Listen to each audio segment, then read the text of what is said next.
Alright, so what I'd like to do is out here in my content, before we create like a health pickup system with a HUD and everything, it's important that we have something that sort of displays all of the important information in our game, and that's called a heads-up display. So I'm going to right-click and just create a new folder called User Interface. Now, this is going to encompass all of our user interfaces, right? So like if there's an in-game menu or whatever, it's going to go inside here. And then I'll make another folder in here called HUD for HUD. And within the HUD, there's going to be some textures that are going to be specific to the HUD. Now, the Blueprint class that we're going to be using is called a widget. So I'm going to right-click here, go to User Interfaces. And you can see here's our different parameters. I'm going to select Widget Blueprint Interface. And just replace the word new with HUD underscore HUD widget blueprint. And I'm just going to press enter on that. Alright, let's go ahead and fire this off. So it's important to understand, I'm not going to go to every element here right now because we're going to be using it later, and I hate tutorials where they explain what everything does. But briefly, there's a designer view and a graph view. This is where we'd actually be coding, quote unquote, or scripting our with blueprints, our HUD interface and the interactions. So let's jump back to designer for a second. There's a couple other things we need, and what that is inside our textures folder we need something that displays health. Now I'm going to make a whole series. I work at a game company now, and I've worked, I'm also a faculty professor, but I've done UI stuff for Nickelodeon games in the past, so I think it'd be cool to kind of teach you the correct way of doing it. And I'm specifying that now because I'm going to actually show you something that's pretty bad. And that's just going online and grabbing a heart image, a heart PNG. So I'm going to pause it and just open up Brave really quick. Now, something I want to specify too is I typed in heart PNG in Google and I went to images. If I click on this, and I click on this image here, see how it opens it in a separate section? What I like about Brave is I can actually look at the image by itself, because sometimes when you do save image as, you end up getting some alternate file. In this particular case, it didn't. Let me just kind of quickly show you the difference. If I go to settings here and I look at search engine, you can see that it's set to Google. If I go to DuckDuckGo, I think that should just save it off, and I hit it. Yeah, so here's DuckDuckGo, and I just type in heart PNG. I just like how clean and I can access the images. So let me see. Here's that same image. See how it just kind of put it in its own thing, and when I click on it, it gives it its own file.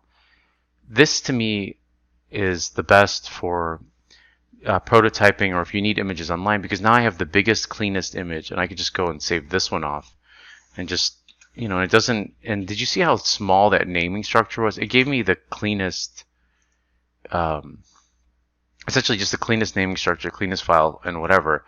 But if I look at this one and I right-click and I save image as, you can see I have a lot of superfluous data and all this other stuff here. So if I want to drill down to the biggest size, so just so you know, that's kind of the other thing.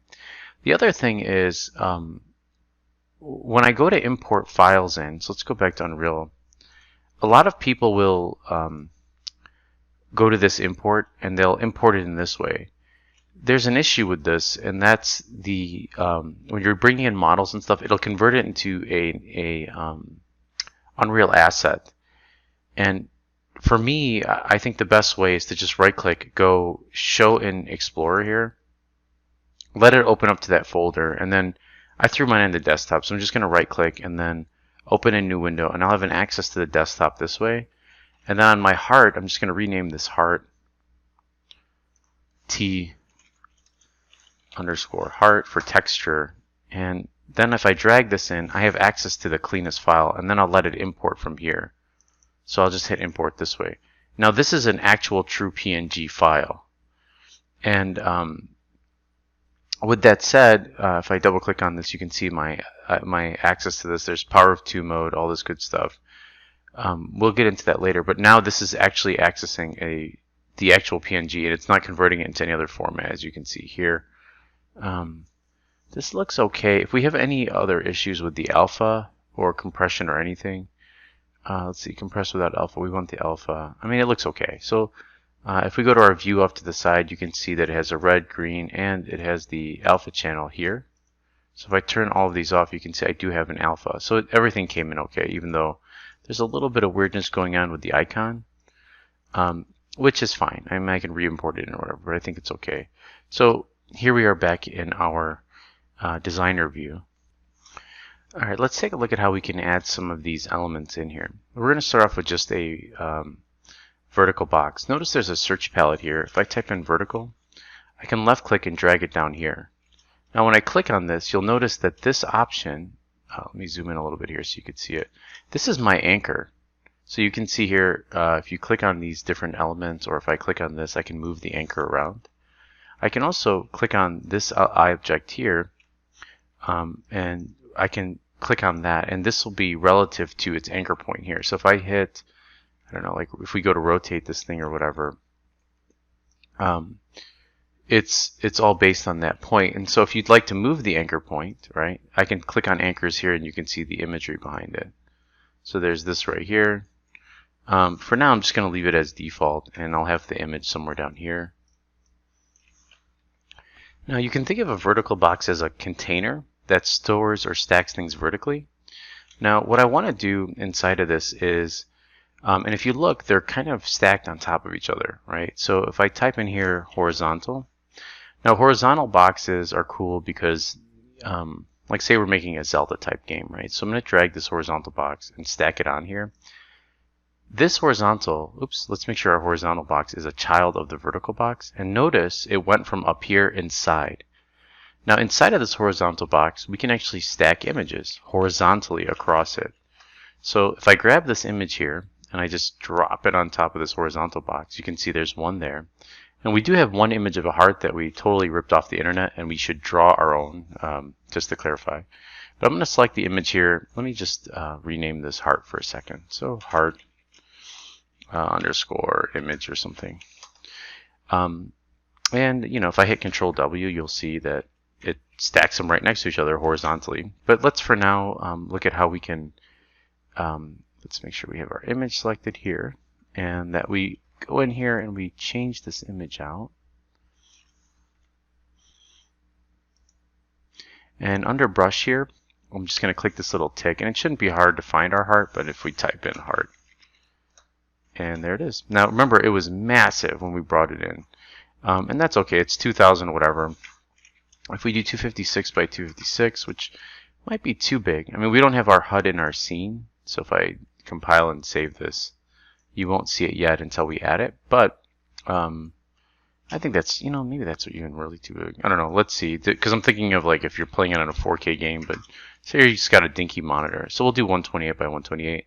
And if you hit Control W a couple times, you'll see it stacks it across the screen. Now I'm going to select my horizontal box here. I'm just going to move it down just a little bit. And above my vertical box here, I'm just going to add a text box. Now I know this is a little 1980s, like who actually spells out anymore what a text box, you know, that you have something that's a text block. I mean, sorry, what health is anymore, right? So I'm just going to move this into the vertical box here. Sorry, just above this. There we go. And then now I can move it a little bit more freely. But when I select this vertical block, it all still moves together. And let's just kind of scale this out just a little bit so I feel like I'm not losing anything. So in this text block, we can just change the text to health. And if you wanted to, you could adjust, there's these different parameters for the color, the font size, you know. And again, my game is being very, I'm going to say user-friendly in the sense that, you know, it's telling the user like exactly what stuff is. So hey, this is health, all that good stuff. Alright, so let's take this horizontal box and let's just go ahead and, let's see, let's rename it to health box, and I want to be able to edit this in code. So I'm going to actually click on is variable. Now what this does is this allows me, you can see that if I turn this visibility, all this good stuff, I can edit there, but this is variable allows me to add this or promote it to a variable when I'm working inside my graph, you know. So we want to make sure that's marked as variable, and everything underneath it has also become a variable. But notice up here, this one is not ticked as variable. So when we go to our graph editor, you don't see that inside of our variables section. So this one's getting a little bit long, so we're going to compile and save this, and then in the next video we'll jump back in and take a look at how we can either manipulate these, or maybe I'll make a bar instead of the Zelda hearts.